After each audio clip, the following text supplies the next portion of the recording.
You ask Tiger to solve. This deals with linear equations with one unknown. The final result is f equals -12/13. Let's solve it step by step. Simplify the expression. Expand the parentheses. Simplify the arithmetic. Expand the parentheses. Multiply the coefficients. Simplify the arithmetic. Group like terms. Simplify the arithmetic.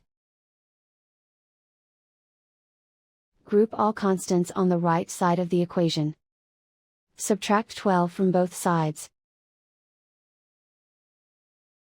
Simplify the arithmetic.